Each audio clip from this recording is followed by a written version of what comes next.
तो दोस्तों भारतीय वायुसेना के एक काफ़ी ज़्यादा बड़े टेंडर को लेकर के जिसकी cost multi billion US dollar के अंदर होगी, तो इससे रिलेटेड एक बड़ी न्यूज़ सामने निकल करके आई है। और भारत और साथ में एक और कंट्री के बीच में आप सबको भविष्य में एक काफ़ी ज़्यादा बड़ा जॉइंट वेंचर देखने को मिल सकता है। और अगर ये खबर सच हो जाती है, यानी कि ये रियलिटी तक पहुंच जाती है, तो डेफिनेटली ये फ्रांस के लिए किसी बड़े झटके से कम नहीं होगी।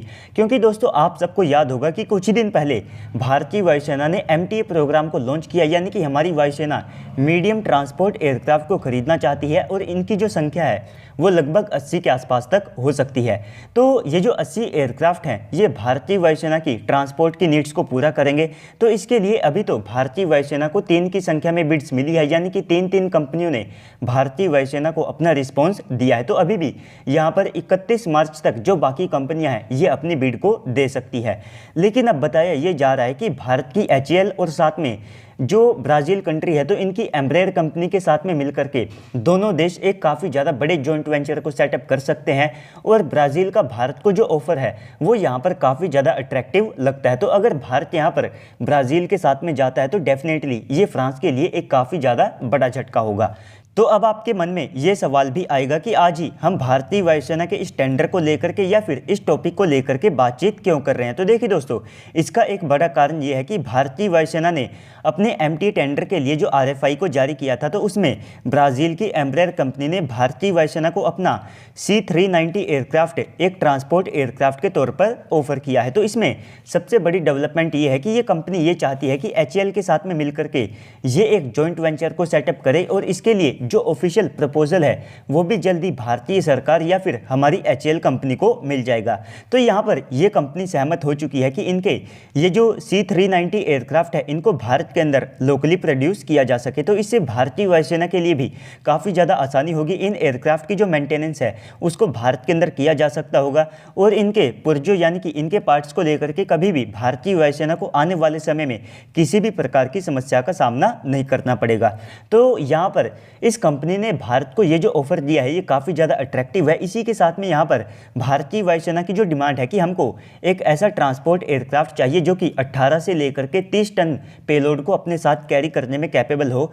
तो इस रिक्वायरमेंट या फिर इस डिमांड को एम्ब्रेयर कंपनी के इस एयरक्राफ्ट के द्वारा भली भांति पूरा किया जाता है। तो कुल मिलाकर के यहाँ पर आप सबको ये देखने को मिल सकता है कि भारत और ब्राज़ील के बीच में आने वाले समय में ये एक मल्टी बिलियन यूएस डॉलर की डील हो सकती है। लेकिन इसमें बाकी कंपनियां भी पीछे नहीं है, वे भी भारत के साथ में अपने एयरक्राफ्ट को भारत के अंदर प्रोड्यूस करने के लिए यहाँ पर सहमत है। और इसके अलावा जो हमारी टाटा कंपनी है तो ये लॉकहीड मार्टिन के साथ में पहले से बातचीत कर रहे हैं कि कैसे ये उनके एयरक्राफ्ट को भारत के अंदर बना सकते हैं। लेकिन इनका जो एयरक्राफ्ट भारत को ऑफर किया गया है वो अब तक का भारत के लिए एक काफ़ी ज़्यादा कॉस्टली एयरक्राफ्ट है, क्योंकि इन्होंने अपने C-130J हरक्यूलिस को भारतीय वायुसेना को ऑफर किया जो कि पहले से भारत के अंदर बनाए जाते हैं।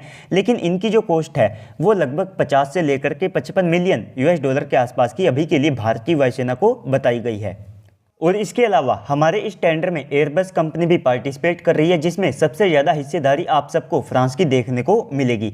तो कुल मिलाकर के यहाँ पर भारतीय वायुसेना के इस टेंडर को लेकर के जो कंपटीशन है वो काफ़ी ज़्यादा टफ रह भी सकता है और नहीं भी रह सकता है।